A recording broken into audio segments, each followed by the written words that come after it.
നിങ്ങൾക്ക് ഒരേ സമയം ഒരുപാട് കാര്യങ്ങൾ നിങ്ങളുടെ മനസ്സിൽ ഓപ്പണായിട്ട് ഒരു ബ്രൗസറിൽ 10-15 ബ്രൗസർ ഓപ്പൺ ആവുന്ന പോലെ എനിക്ക് വീഡിയോ ചെയ്യണം, യോഗ ചെയ്യണം, കിച്ചൺ കോഴ്സ്, കുക്കിംഗ് കോഴ്സ് ചെയ്യണം, അതിനുശേഷം ഹൗസ് ഹോൾഡ് തിങ്സ് എല്ലാം ചെയ്യണം, ഓഫീസിൽ പോകണം, അവിടെ കുറേ തലവേദനയുള്ള സ്റ്റാഫ്സ് ഉണ്ട്, അവരെ മാനേജ് ചെയ്യണം, അറ്റ് ഓപ്പോസിറ്റ് ജോലിയിൽ പ്രൊഡക്റ്റീവ് ആയിരിക്കണം. ഇങ്ങനെയുള്ള കുറച്ചധികം കാര്യങ്ങൾ നിങ്ങളെ അലട്ടുന്നുണ്ടോ? ഒരേ സമയം നിങ്ങളുടെ ബ്രൗസറിൽ അല്ലെങ്കിൽ നിങ്ങളുടെ ബ്രെയിനിൽ ഇവയെല്ലാം ഓപ്പൺ ആയിട്ട് കിടക്കുന്നതായിട്ട് നിങ്ങൾക്ക് തോന്നുന്നുണ്ടോ? Then you need the brain dumping. അതായത് ബ്രെയിൻ ഡംപിങ് എന്ന് വെച്ച് കഴിഞ്ഞാൽ എക്സാക്ട്ലി എന്താണ് എൻ്റെ ഒരു അഭിപ്രായത്തിൽ എല്ലാവരെയും ഡീകോഡ് ചെയ്യേണ്ടിയിരിക്കുന്നു അല്ലേ? എസ്പെഷ്യലി വർക്കിംഗ് വുമൻസിനെ എല്ലാവരും ഒന്ന് ഡീകോഡ് ചെയ്യുന്നത് വളരെ ഇടയ്ക്കെങ്കിലും ഒന്ന് ഡീകോഡ് ചെയ്യപ്പെടുന്നത് വളരെ നന്നായിരിക്കുമെന്ന് എനിക്ക് ഫീൽ ചെയ്തിട്ടുണ്ട്. ഫസ്റ്റ് ഫേസിൽ നമ്മൾ എന്താ ചെയ്യേണ്ടതെന്ന് ചോദിച്ചു കഴിഞ്ഞാൽ, ഫസ്റ്റ് ഫേസിൽ നമ്മൾ ആ കയ്യിലുള്ള മനസ്സിലുള്ള പ്ലാൻസ്, ഐഡിയാസ്, തോട്ട്സ്, വറീസ്, മനസ്സിനെ അലട്ടുന്ന പ്രശ്നങ്ങൾ, ഇതെല്ലാം ഇറഗുലറായി തന്നെ, അതായത് ഓർഗനൈസ്ഡ് തോട്ട്സ് തന്നെ എഴുതണമെന്നില്ല. അൺഓർഗനൈസ്ഡ് തോട്ട്സ് എല്ലാം ഒരു പേപ്പർ എടുത്തിട്ട്, ക്ലിയർ വെള്ള പേപ്പർ ആയിരിക്കണം, ലൈൻഡ് പേപ്പേഴ്സ് അല്ല, ക്ലിയർ വെള്ള പേപ്പർ എടുത്തിട്ട് അതിൽ എഴുതുക തന്നെ ചെയ്യണം. ക്ലിയർലി ഓരോ പോയിൻ്റ് ചെയ്ത് മനസ്സിൽ അലട്ടിയിട്ടുള്ള കാര്യങ്ങൾ. ഇപ്പം റാൻഡംലി ആണല്ലോ നമുക്ക് മൂഡ്സ് വരുന്നത്. എങ്ങനെയാണ്? വറീസ്, കഴിഞ്ഞു പോയ മനസ്സിനുണ്ടായ ആഘാതങ്ങൾ വരും, അതിനോടൊപ്പം തന്നെ നെക്സ്റ്റ് നമ്മളുടെ പ്ലാൻസും വരും. അടുത്ത ബിസിനസ് പ്ലാൻ എന്താണ്, അടുത്ത വീഡിയോ പ്ലാൻ എന്താണ്, അടുത്ത തംബ്നെയിൽ എന്ത് ചെയ്യണം, ഇതെല്ലാം എഴുതി വയ്ക്കുക വെള്ള പേപ്പറിൽ. ഇതിനെ ആക്ച്വലി മെൻ്റൽ ക്ലട്ടർ എന്ന് പറയും. അതായത് അൺഓർഗനൈസ്ഡ് ആയിട്ട് തന്നെ ചെയ്യുക. നമ്മളൊരു വെള്ള പേപ്പർ എടുത്ത് എഴുതുന്ന സമയത്ത് നമുക്ക് മനസ്സിലാവും ഒരു മിനിറ്റിൽ അല്ലെങ്കിൽ ഒരു ഹാഫ് ആൻ അവറിൽ നമ്മുടെ മനസ്സിൽ എത്രത്തോളം തോട്ട്സ് ഉണ്ട് എന്നുള്ളത്. എനിക്ക് ചെറിയതായിട്ട് ഒച്ച അടിച്ചിട്ടുണ്ട്. അപ്പോൾ എത്രത്തോളം തോട്ട്സ് ഒരേ സമയം വന്നു പോകുന്നുള്ളത്. ഞാൻ വീഡിയോ എടുത്തുകൊണ്ടിരിക്കുമ്പോൾ തന്നെ ഇത് എഡിറ്റ് ചെയ്യണം. ലാസ്റ്റ് വീഡിയോയ്ക്ക് എത്ര വ്യൂ കിട്ടി, എത്ര അവേഴ്സ് വാച്ച് ടൈം ഉണ്ട്, പിന്നെ ലാസ്റ്റ് എൻ്റെ വീഡിയോ ഞാൻ ഈ ആംഗിൾ ശരിയായിരുന്നില്ല, ഇങ്ങനെയുള്ള കുറേ തോട്ട്സ് വന്ന് പോയിക്കൊണ്ടേയിരുന്നു. ഇതിന് ശേഷം ഓഫീസിൽ ചെന്നിട്ട് ചെയ്യേണ്ട കാര്യങ്ങൾ, അങ്ങനെ ഇപ്പോൾ രാവിലെയാണ് ഈ വീഡിയോ എടുക്കുന്നത്. അപ്പോൾ കുറച്ച് കാര്യങ്ങൾ ഇങ്ങനെ വന്ന് പോയിക്കൊണ്ടേയിരുന്നു. അപ്പോൾ ഇതെല്ലാം ചെയ്യണം. പക്ഷേ ബ്രെയിൻ അതൊരു ഭാഗത്തേക്ക് ഞാൻ ഓർത്ത ശേഷം മാറ്റി വയ്ക്കുകയാണ്, ഇത് ചെയ്യണം.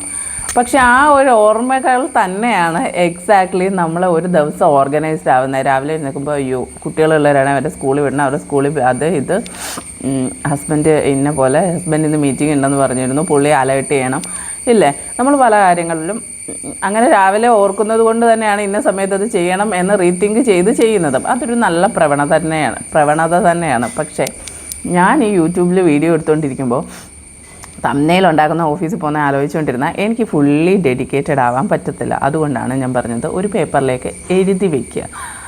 അപ്പോൾ നമ്മുടെ മൈൻഡ് ഒന്ന് ഓർഗനൈസ്ഡ് ആവും. ഒന്ന് എഴുതി കഴിയുമ്പോൾ മൈൻഡിന് എന്ത് റിലാക്സേഷനാണ്. നിങ്ങളൊരു പേപ്പർ എടുത്ത് എഴുതിയ ശേഷം ശ്രദ്ധിച്ചു. ഇനി ഡയറി റൈറ്റ് ചെയ്യുന്നുണ്ട് ഞാൻ, അത് ചെയ്താൽ പോരെ, ബ്രെയിൻ ഡംപിങ് തന്നെ ചെയ്യണോ? ഡയറി റൈറ്റ് ചെയ്യുന്നത് നെഗറ്റീവ് ആണെങ്കിലും പോസിറ്റീവ് ആണെങ്കിലും അന്ന് സംഭവിച്ച കാര്യങ്ങളാണ്. പക്ഷെ നമ്മൾ എഴുതുന്ന ബ്രെയിൻ ഡംപ് ചെയ്യാൻ പോകുന്നത് നമുക്ക് കുറച്ചധികമായിട്ട് നമ്മുടെ മൈൻഡിനെ അഫക്റ്റ് ചെയ്തിട്ടുള്ള കുറച്ചധികം കാര്യങ്ങളാണ് നമ്മൾ എഴുതാൻ പോകുന്നത്. അത് തമ്മിൽ ഇന്ന് വീഡിയോ എനിക്കിപ്പോൾ പെട്ടെന്ന് എടുക്കാം, വീഡിയോ എടുത്തു. അതിനുശേഷം അമ്പലത്തിൽ പോകാൻ സാധിക്കുമെങ്കിൽ അങ്ങോട്ട് പോകുന്ന വഴിക്കൊരു അമ്പലമുണ്ട്, അവിടെ കയറുന്നു. ദെൻ മെട്രോയിൽ കയറുന്നു, ഓഫീസിൽ പോകുന്നു. അവിടെ കുറേ അധികം കലാപരിപാടികൾ നടക്കുന്നു. അതിനുശേഷം വൈകിട്ട് അവിടെ നിന്ന് ഇറങ്ങുന്നു, അല്ല ഉച്ചയ്ക്ക് പുറത്തുനിന്ന് ഫുഡ് കഴിക്കുന്നു, അല്ല ഞാൻ കൊണ്ടുപോകുന്ന ഫുഡ് കഴിക്കുന്നു, ഇല്ലെങ്കിൽ ഞാൻ ഓർഡർ ചെയ്യുന്നു. തിരിച്ച് മെട്രോയിൽ കയറുന്നു, ഞാൻ ജംഗ്ഷനിൽ വരുന്നു, ഓട്ടോ വിളിച്ച് വരുന്നു, അല്ലെങ്കിൽ എന്നെ പിക്ക് ചെയ്യാൻ ഇവരാരെങ്കിലും വരുന്നു. This is the routine process actually. അതിനിടയ്ക്ക് വീട്ടിൽ നിന്ന് കോൾസ് വന്നാൽ അത്, നാട്ടിൽ നിന്ന് ആരെങ്കിലും വിളിച്ചു കഴിഞ്ഞാൽ അത്, നാട്ടിലെ വിശേഷം, വീട്ടിലെ വിശേഷം, ഇതൊക്കെ നമ്മൾ എവിടെയാണെങ്കിലും അപ് ടു ഡേറ്റ് ആയിട്ട് അറിയും. അങ്ങനെ നമ്മുടെ മനസ്സിൽ എന്തെങ്കിലും ഫീലിങ്സ് ഉണ്ടാക്കുന്ന കാര്യം, അങ്ങനെ എന്തെങ്കിലുമൊക്കെ അറിയുന്നുണ്ടെങ്കിൽ ദാറ്റ്സ് അഡഡ് പോയിൻ്റ് ആയിരിക്കും നമ്മുടെ ഡയറി വരുന്നത്. പക്ഷേ ബ്രെയിൻ ഡംപ് ചെയ്ത് ഒരു വെള്ള പേപ്പർ എടുത്ത് ഞാൻ എഴുതാനിരിക്കുവാണ്. Actually I will dump every negative thought. നമ്മൾ കുറച്ച് നാളായിട്ട് അലട്ടുന്ന കുറച്ചധികം തോട്ട്സ് ഉണ്ടല്ലോ, അത് മൊത്തം നമുക്കതിലേക്ക് ഡംപ് ചെയ്യാൻ പറ്റും. എങ്ങനെയാണ് ബ്രെയിൻ ഡംപ് ചെയ്യേണ്ടത്? ഒരു വെള്ള പേപ്പർ എടുക്കുക, അതിലേക്ക് പോയിൻ്റ് ബൈ വൈസ് ഡേറ്റ് എഴുതുക, സമയം എഴുതുക. ഇൻ 15 മിനിറ്റ്സ് ഞാൻ ബ്രെയിൻ ഡംപ് ചെയ്യും എന്ന് വിചാരിക്കുക. എന്നിട്ട് 10 to 15 മിനിറ്റ്സ് ഇരുന്നിട്ട് ആലോചിക്കുക. നമുക്ക് കുറേ നമ്മളെല്ലാവരെയും ഹർട്ട് ചെയ്യുന്നൊരു കാര്യമുണ്ട്. ആരെങ്കിലും ഇൻസൾട്ട് ചെയ്തിട്ടുണ്ടെങ്കിൽ, ഹർട്ട് ചെയ്യപ്പെട്ടിട്ടുണ്ടെങ്കിൽ അതാണ് ഏറ്റവും കൂടുതൽ നമ്മളുടെ മനസ്സിലുണ്ടാവുക. അങ്ങനെയുള്ള കാര്യങ്ങൾ മെയിൻലി എഴുതി വയ്ക്കുക. മനസ്സിൽ നോട്ട് ചെയ്ത് വയ്ക്കുക. നോട്ട് ചെയ്ത് വെച്ച ശേഷം 1 by 1 ആയിട്ട് എഴുതി വയ്ക്കുക. എഴുതി നമ്മുടെ മനസ്സിലെ പ്ലാൻസ് എഴുതുക, വറീസ് എഴുതുക, തോട്ട്സ് എഴുതുക, നമ്മളിതുവരെ ജീവിതത്തിൽ കണ്ടെത്തിയിട്ടുള്ള കണ്ടെത്തലുകൾ എഴുതുക. ജഡ്ജ്മെൻറ്റ്സ് ഒഴിവാക്കുക. അതായത് എഴുതി കഴിയുമ്പോൾ നമുക്ക് തോന്നുന്ന ഒരു കാര്യമുണ്ട്, അത് വേണ്ടായിരുന്നു, ഇത് വേണ്ടായിരുന്നു, ഇങ്ങനെ വേണ്ടായിരുന്നു, അങ്ങനെ വേണ്ടായിരുന്നു, അങ്ങനെ കുറച്ച് ജംപ്സ് വരുമല്ലോ. അപ്പോൾ അത് മാക്സിമം ഒഴിവാക്കുക. അങ്ങനെ ഒന്നും ചിന്തിക്കേണ്ട. ഇത് നിങ്ങളെ തന്നെ ഡംപ് ചെയ്യുന്നതാണ്. നിങ്ങളോട് തന്നെ ഉള്ളൊരു വിശ്വാസ്യത, നിങ്ങളുടെ ജീവിതത്തിന് വേണ്ടി എടുക്കുന്നൊരു എഫേർട്ട് മാത്രമാണ്. അപ്പോൾ അത് മാത്രം അങ്ങനെ എഴുതി പോവുക എന്നാണ് എൻ്റെ ഒരു അഭിപ്രായം. ജഡ്ജ്മെൻ്റ് ഒന്നും വേണ്ട. അയ്യേ ഞാനിത്ര മോശം സ്ത്രീയായിരുന്നു, ഞാൻ ഇത്ര മോശം കാര്യങ്ങൾ ചെയ്തിരുന്നു, അല്ലേ, എനിക്ക് പഴയ പല കാര്യങ്ങളും ആർക്കും ഇങ്ങനെ ചമ്മാറുണ്ട്, അയ്യേ ഞാൻ ചമ്മി, മനസ്സിലായോ? അങ്ങനെയുള്ള കാര്യങ്ങളൊന്നും വേണ്ട. നമ്മളെ തന്നെ റിക്കവർ ചെയ്യുക. നമ്മൾ മാത്രമേ ഉള്ളൂ, അല്ലേ? നമ്മളോടൊപ്പം ജീവിക്കുന്നത് നമ്മുടെ മൈൻഡും നമ്മുടെ ബോഡിയും മാത്രമാണ്. അപ്പോൾ 100 വയസ്സ് വരെ ജീവിച്ചാൽ, ഞാൻ കഴിഞ്ഞ ദിവസം പറഞ്ഞ പോലെ 100 വയസ്സാണല്ലോ നമ്മുടെ എല്ലാം എൻ്റെ ടാർഗറ്റ്. അപ്പോൾ 100 വയസ്സ് വരെ ജീവിച്ച് കഴിഞ്ഞ് കഴിഞ്ഞാൽ ഇനി മുന്നോട്ട് പോകണമല്ലോ. കഴിഞ്ഞതോർത്ത് ഇരുന്നിട്ട് കാര്യമില്ലല്ലോ. റിപ്പീറ്റായിട്ട് കാര്യങ്ങൾ വരാതിരിക്കാൻ ശ്രദ്ധിക്കുക. നമ്മുടെ ചിന്താഗതികളിൽ എപ്പോഴും റിപ്പീറ്റഡ് തോട്ട്സ് വന്നുകൊണ്ടേയിരിക്കുക. അതായത് ഇപ്പം ഞാൻ ആലോചിക്കുകയാണ്, എനിക്ക് സബ്സ്ക്രൈബേഴ്സ് കുറവാണ്, വ്യൂസ് കുറവാണെന്ന് ആലോചിക്കുകയാണെങ്കിൽ 1 മണിക്കൂർ കഴിയുമ്പോൾ ഞാൻ വീണ്ടും അതിൽ കോൺഷ്യസ് ആണ്. ലഞ്ച് ബ്രേക്കിന് ഞാൻ വീണ്ടും കോൺഷ്യസ് ആണ്. അങ്ങനെയല്ല, വൺസ് അത് എഴുതി കഴിഞ്ഞ് കഴിഞ്ഞാൽ വീണ്ടും ആലോചിക്കാം. എഴുതാൻ നിൽക്കരുത്. അതാണ് ഈ എഴുതി കഴിയുന്നതിൻ്റെ ഒരു പെക്യുലാരിറ്റി എന്ന് പറയുന്നത്. ഇനി ഈ ഡംപ് ചെയ്ത ഐഡിയാസിലൂടെ നിങ്ങൾ തന്നെ ഗോ ത്രൂ ചെയ്തിട്ട് നിങ്ങൾ ഫസ്റ്റ് കാറ്റഗറി എന്തൊക്കെ കാര്യങ്ങൾ ഇന്ന് ചെയ്യേണ്ടതായിട്ടുണ്ട്. എനിക്കാണെങ്കിൽ എഡിറ്റ് ചെയ്യാനുണ്ട്. അടുത്ത വീഡിയോയ്ക്ക് വേണ്ടിയിട്ട് ഞാൻ തറവ്ലി നോളജൊന്നും എനിക്കില്ല. അങ്ങനെയുള്ള കുറച്ച് കാര്യങ്ങൾ. സെക്കൻഡ് കാറ്റഗറി നമ്മുടെ പ്ലാൻസ്. അടുത്ത മാസം ഞാനൊരു ട്രിപ്പ് പ്ലാൻ ചെയ്തിട്ടുണ്ട്. അടുത്ത മാസം ഞാൻ യൂട്യൂബ് ഐഡിയാസ് തന്നെ വേറൊരു ലെവലിലേക്ക് ഐഡിയാസ് പ്ലാൻ ചെയ്തിട്ടുണ്ട്. പിന്നെ വീട്ടിൽ വേറെ 1-2 പ്ലാൻസ് ചെയ്തിട്ടുണ്ട്. അതായത് എൻ്റെ നാട്ടിൽ അങ്ങനെയുള്ള 1-2 കാര്യങ്ങൾ ചെയ്തിട്ടുണ്ട്. അങ്ങനെയുള്ള കുറച്ച് കാര്യങ്ങൾ ഞാൻ പ്ലാൻ ചെയ്തിട്ടുണ്ട് എക്സാക്ട്ലി. അപ്പോൾ I need to do that from. അപ്പോൾ എൻ്റെ കാറ്റഗറി നമ്പർ 2, അത് പേപ്പറിൻ്റെ ലാസ്റ്റ് തന്നെ category number 1, next is category number 2, next is category number 3 എന്തൊക്കെയാണെന്ന് നോക്കാം. ഇപ്പോൾ ചെയ്യേണ്ടതോ അല്ലെ ആവശ്യമില്ലാത്തതോ കുറേ ഐഡിയാസ് വന്ന് കാണും. അതായത് എൻ്റെ ഐഡിയാസ് എന്താണെന്ന് കറക്റ്റായിട്ട് എൻ്റെ ChatGPT പറഞ്ഞു തരും. 1-2 ഫ്യൂച്ചർ ബിസിനസ് പ്ലാൻസ് എൻ്റെ ഐഡിയാസിലുണ്ട്. അപ്പോൾ അത് 1-2 സുഹൃത്തുക്കളോട് ഞാനത് ഷെയർ ചെയ്തിട്ടുമുണ്ട്. അപ്പോൾ എനിക്ക് അത് റൈറ്റ് നൗ ചെയ്യാൻ പറ്റുന്ന കാര്യങ്ങളല്ല. അപ്പോൾ അത് 2 കാറ്റഗറി 3യിലേക്ക് ഞാൻ എഴുതി തന്നെ വയ്ക്കുക. Category 1, category 2, category 3. ഇനി 4th category is let go. അതായത് പൊക്കോട്ടെ, ക്ഷമിക്കുക. പാസ്റ്റിനോട് ക്ഷമിക്കുക, ഇന്ന് വരെ സംഭവിച്ച കാര്യങ്ങളോട് ക്ഷമിക്കുക, നിങ്ങളോട് ഹർട്ട് ചെയ്തവരോട് ക്ഷമിക്കുക. നിങ്ങൾ ഹർട്ട് ചെയ്തവർ ഇപ്പോൾ അവരത് റിക്കവർ ചെയ്ത് കാണണമേ. നമ്മുടെ ഭാഗത്തുനിന്നും തെറ്റുകൾ കിട്ടുന്നില്ല, ദൈവമേ അവരത് റിക്കവർ ചെയ്ത് കാണണമേ എന്ന് വിചാരിക്കുക. ലെറ്റ് ഗോ, മൂവ് ഓൺ ചെയ്യുക. ബ്രെയിൻ ഡംപ് ചെയ്യുക